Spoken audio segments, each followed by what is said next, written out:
ایک گاؤں تھا، اس میں بہت سے چھوٹے چھوٹے مکان تھے۔ ایک مکان میں میاں بیوی رہتے تھے۔ یوں تو دونوں ایک دوسرے کو بہت چاہتے تھے، لیکن ان میں جھگڑا بھی بہت ہوتا تھا۔ میاں کہتا، بڑی بھی ذرا دروازہ بند کر دو۔ بیوی کہتی، واہ میں کیوں بند کروں، تم نے کھولا تھا، تم ہی بند کرو۔ میاں کہتا، نہیں تم نے کھولا تھا۔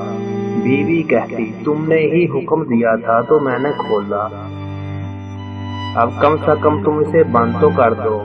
میاں کہتا، میں نے ساری عمر تمہارے لیے محنت کی، اب تم میرے لیے ایک ذرا سا دروازہ بھی نہیں بند کر سکتی۔ بیوی کہتی، کام بانٹ لو، میں نے کھولا تم بند کرو۔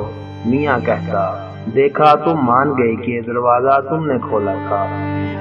بس دونوں اسی طرح لڑتے رہتے، لیکن جب لڑتے لڑتے تھک جاتے تو چین سے رہنے لگتے۔ ایک روز بیوی بولی، سنو ہم دونوں عمر بھر لڑتے رہے، سارے گاؤں والے ہم پر ہنستے ہیں، اور اب لڑائی جھگڑا ختم کریں اور ایک کام کریں، اپنی شادی والے کپڑے نکالیں، تم دلہا بنو میں دلہن بنوں، پھر ہم نوجوانوں کی طرح بیٹھ کر کھانا کھائیں۔ بڑے میاں کو یہ خیال بہت اچھا لگا۔ دونوں بن سور کر کھانے کی میز پر بیٹھے اور ایک دوسرے کو دیکھ کر مسکرائے، مگر اچانک بڑے میاں بیوی سے بولے، ارے تم بھی عجیب عورت ہو، پھر دروازہ کھلا چھوڑ دیا، اگر کسی ڈاکو نے حملہ کر دیا تو سارا کھانا چھین کر لے جائے گا، جاؤ دروازہ بند کرو۔ بیوی بولی، ارے واہ، کبھی اپنی صورت دیکھی ہے جو بیٹھے حکم چلاتے ہو، خود جاؤ اور دروازہ بند کر کے آؤ۔ میاں بولا، تم دیکھو اپنی صورت، چڑیل جیسی صورت ہے تمہاری۔ یہ کہہ کر بڑے میاں نے میز پر گھونسا مارا۔ بیوی نے کہا، مگر دروازہ تمہیں ہی بند کرنا پڑے گا۔ میاں نے کہا، ہرگز نہیں۔ بیوی بولی، ہرگز ہاں۔ اچانک میاں کو کچھ خیال آیا، اس کا غصہ اتر گیا اور وہ بولا، اس طرح ہم ساری عمر تو میں کرتے رہیں گے اور اپنا خون خود ہی جلاتے رہیں گے۔ اب یوں کرتے ہیں کہ دونوں چپ ہو جاتے ہیں، چاہے کچھ بھی ہو جائے ہم نہیں بولیں گے، اور کوئی بولا تو اسے اٹھ کر دروازہ بند کرنا پڑے گا۔ بڑی بھی مان گئی، دونوں چپ ہو گئے، صرف ان کی سانسوں کی آواز آ رہی تھی۔ ان کے منہ میں پانی آ رہا تھا، کیونکہ سامنے مزیدار کھانا رکھا تھا۔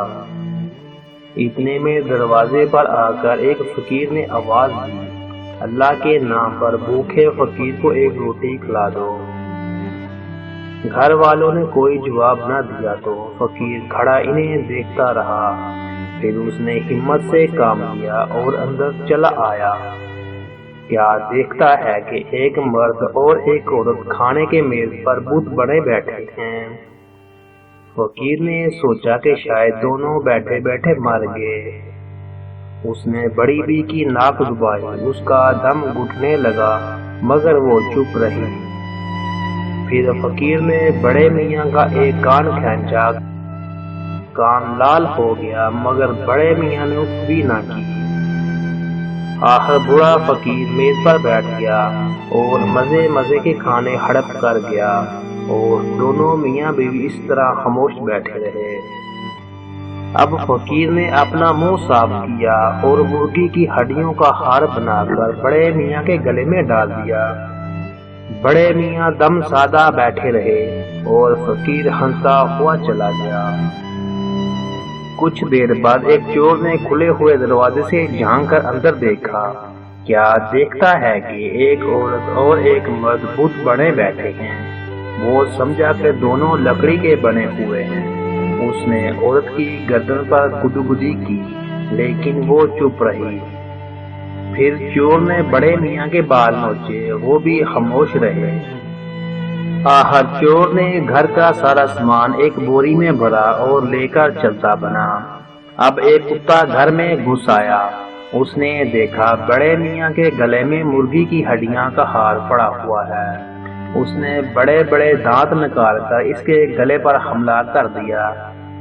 بڑی بی نے جو یہ دیکھا تو چلائی، کتے کے بچے تو چاہتا ہے کہ میرے میاں کو پھاڑ کر کھائے، ٹھہر تو ذرا۔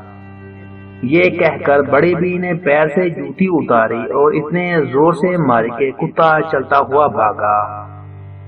بیوی کی آواز سنتے ہی میاں صاحب اٹھ کر ناچنے لگے اور کہنے لگے، میں جیت گیا، میں جیت گیا، جاؤ جا کر دروازہ بند کرو۔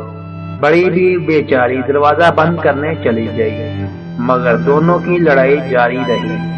آخر وہ سونے کے لیے لیٹے تو چپ ہوئے، لیکن ان کے خالی پیٹ شور مچاتے رہے، دونوں بھوکے تھے۔